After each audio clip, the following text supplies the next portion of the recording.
తెలంగాణ రాష్ట్ర వ్యాప్తంగా కూడా కొడంగల్ నియోజకవర్గానికి సంబంధించి లగచెర్ల అనే ఎపిసోడ్ ఏ విధంగా జరిగిందో తెలంగాణలో మరో గ్రామం కూడా అలాగే జరగబోతున్నది.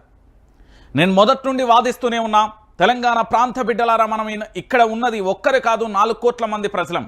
ఇక్కడ ఉన్నవి రాళ్ళు కాదు, మనం మనుషులం. ఎందుకంటే తెలంగాణ రాష్ట్ర వ్యాప్తంగా జరుగుతున్న ప్రజల యొక్క కష్టాలను పట్టించుకోకపోయినా, ఇక్కడి ప్రాంత బిడ్డలకు సంబంధించిన సమస్యలను మనం పరిష్కరించలేకపోయినా, లేకపోతే ప్రభుత్వం చేస్తున్న భారీ తప్పిదాలను మనం అడ్డుకోలేకపోయినా కూడా పూర్తి స్థాయిలో కూడా నష్టపోయేది మనమే.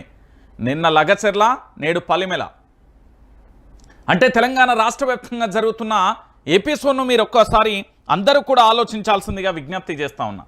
మిత్రులారా, తెలంగాణ రాష్ట్ర వ్యాప్తంగా కూడా కాంగ్రెస్ పార్టీ అధికారంలోకి వచ్చిన తర్వాత మార్పు మార్పు అని ఏ మాట అయితే చెప్పిందో ఆ మార్పుతో ప్రజల జీవితాలతోనే ఆడుకుంటున్నది.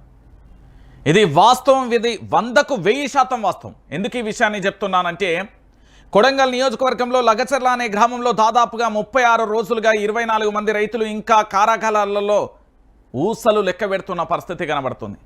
ఏ తప్పు చేయలేదు, ఇది వాస్తవం. ఎందుకంటే కలెక్టర్ మీద దాడి జరిగిందనే ఆరోపణకు సంబంధించి కలెక్టర్ కూడా స్పందించిన ఘటనను మనం కళ్ళ ముందే చూస్తాం.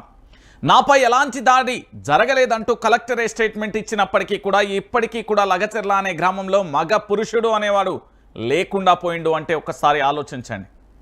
ఈరోజు మళ్ళా పలిమెల అనే గ్రామంలో కూడా ఇలాంటి పరిస్థితి చోటు చేసుకోబోతోంది. నిజానికి అక్కడ ఒక ఉద్రిక్తమైన వాతావరణం కనబడుతుంది. ఆ గ్రామంలో మళ్ళొక్కసారి నిప్పు రాజేశ్వర పరిస్థితి కనబడుతుంది.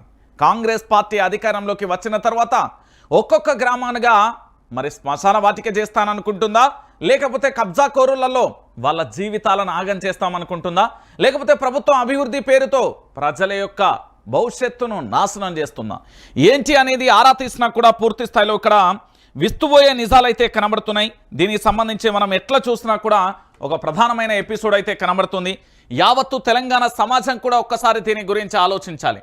మరో లగచెర్ల పలిమెల అనే గ్రామం కాబోతుంది అంటే అవుననే వాస్తవం కండ్ల ముందు కండ్లకు కట్టినట్టుగా కనబడుతుంది. దీని గురించి ఒకసారి మనం చూసే ప్రయత్నం చేద్దాం. దక్కన్ సిమెంట్స్కు పేద రైతుల భూములు ఒక్కసారి చూడుర్రి, ఎంత దారుణం ఇది. కాస్తు భూములకు కాంగ్రెస్ పెద్దల ఎసరు. మంత్రి దుద్దిల్ల శ్రీధర్ బాబు ఇలాకాలో 300 ఎకరాల భూములు హస్తగతం. 16 ఏళ్ల క్రితమే రైతుల కన్ను గప్పి మంత్రి అనుచర్ల పేరిట రిజిస్ట్రేషన్లు. ఇప్పుడు వారి నుంచి దక్కన్ సిమెంట్కు భూములు కట్టబెట్టేందుకు ప్రయత్నాలు. రోడ్డున పడనున్న వందలాది మంది రైతులు. దక్కన్ సిమెంట్లో మంత్రి తమ్ముడికి 50% వాటా కోసమేనంటూ ఆరోపణలు. భూములు ఇచ్చేది లేదంటున్న రైతులు అంటూ కూడా ప్రధానంగా చూడొచ్చు.